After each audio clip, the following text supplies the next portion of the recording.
Yo, folks, what is happening? As you know, the Logan Paul vs. Dillon Danis fight is taking place this weekend, and a lot of drama has unfolded between these two, including lawsuits going Dillon's way due to all of his trash talk. But not only that, some dirty laundry has now resurfaced thanks to the YouTube journalist and investigator Coffeezilla.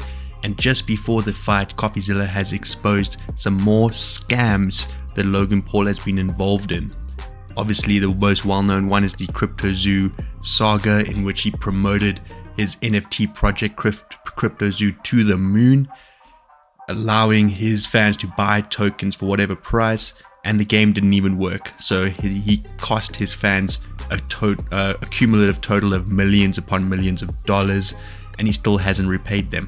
But that wasn't his only scam, and as we're about to find out, thanks to Coffeezilla, there were more scams that he was involved in. What an absolute scumbag. So let's react to whatever Coffeezilla had to find. This should be interesting. On the other side of the table, you have Logan Paul, who tries to pretend CryptoZoo was his only scam, and he never profited from these scams. But that's not true. Take Dink Doink. He pumped and dumped that meme coin and made money. Here's him buying it. Then he promoted it, and then he sold it. He also hyped up Elongate, and then... So with the Dink Doink on his, on his podcast, he promoted this thing, and, he sold it at a high price before it absolutely plummeted. So there's a lot of market manipulation going on here with the NFTs that he promoted. And dumped that coin. It's all good. Elongate made me rich. Elongate, baby. Let's go. As long as it made you rich, Logan. As long as it made you rich. Dumping another coin called F Elon. Made about 100K with that tweet. So this guy's not some one-time scammer or somebody who got mixed up with a bad person. He is the bad person.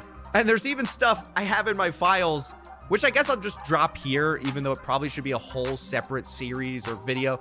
I'm just so bored with this grifter that I can't be bothered. It's just after you document the, fifth or sixth thing, it's kind of hard to get excited about it. But I'll put it here. Did you guys ever hear of when he promoted this crypto coin called OMI? OMI, I think, is like another one. Bro. Am I good? What are you saying? You have the same weird. What a little bad coins actor. that no one's What a ever bad heard of. actor. Yeah, as me. Let's You go. you have Omi? Yeah, bro. Shut the up. Shut up, dude. Can you guys see how performative that was on his podcast, acting like, oh, you have the same coin as me? Obviously, that was clearly rehearsed. Obviously, because he knows once he promotes a coin, after the podcast is aired, that coin's price will likely go up. No way. This totally isn't planned at all to pump this coin so we can make money on our young audience. Now, I know you might want to give him the benefit of the doubt there, but that reaction was so fake that even their co-host, Mike, Look at Mike, who's Logan's whipping boy, can't help but be skeptical that this was all a little too rehearsed. But I want a bunch of that because I like that one. Pokemon. Y'all definitely talked about this. No, I swear, on my kids. On my kids, we've never talked about this. What a charming guy. Well, what if I told you I had video evidence of them talking about buying OMI? No ways, man. Behind the scenes before their podcast went live to you guys. Yo, Ben, we need some more of these Akomis. Please, bro, please. EOD, if possible. Yep. Because we have an episode going tomorrow where we talk very highly of Omi, and I wouldn't be surprised if that caught some traction.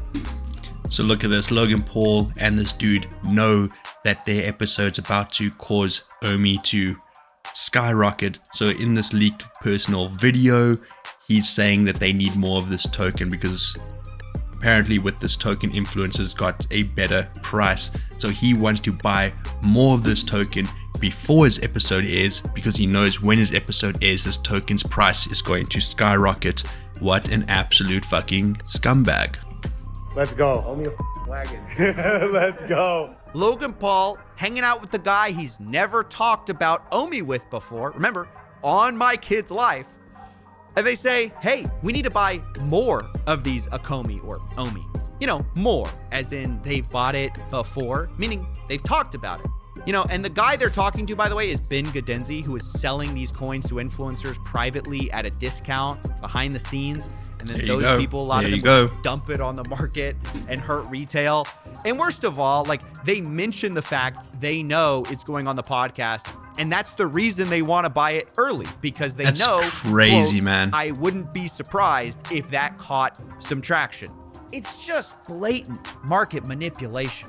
But you know, some people might say, hey, don't be so critical. He did say not financial advice. Omi, this is not financial advice.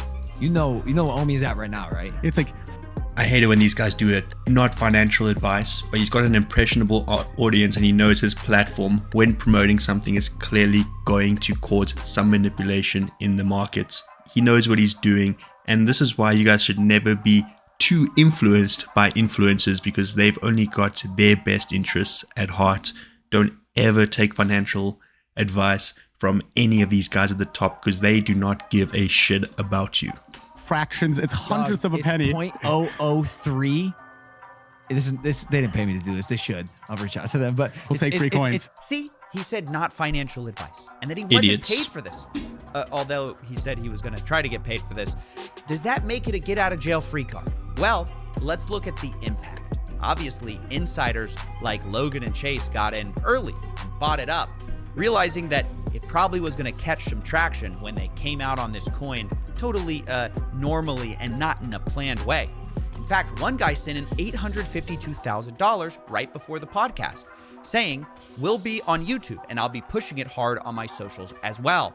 Logan then posts the episode with a cash emoji saying, broke to millionaire in 14 days, watch or bankruptcy. You know, more not financial advice. And what happened next? I think anyone could have predicted. This is the price chart of Omi. The dot on the left is where they told you to buy. The miserable line down is where we are now. Omi is down 99%. Meaning if you put in $1, it would currently be worth less than a penny. So yeah, I could go on. Yeah, I mean, that's the summary of it, guys. I mean, geez, if you put $100 in, you'd only have $1 of that coin. These guys, and then there's no remorse. The fact that the CryptoZoo thing took place 2 years ago and the people he scammed, or let's say the people affected by that, are still owed their money today is ridiculous. Yet they're rich, you know. They've made money from these things. Apparently he hasn't made money from CryptoZoo, but he's clearly made money from these other scams. It's just so sad to see. Never lose sight of the fact that this guy is a scumbag. Do not take any financial advice from this guy. It's just unbelievable. But yeah, let me know what you think of this whole situation. Let me know if you agree with me on this or if you disagree. I'm interested to hear what your perspective on this is. Big ups to Coffeezilla. Again, Coffeezilla is absolutely amazing in terms of uncovering these scams and holding other people accountable. He is the GOAT as far as this is concerned. Definitely check out his channel. But yeah, that's all I have for you today. Enjoy the fight, guys. Hope you have a good one. Until next time, cheers.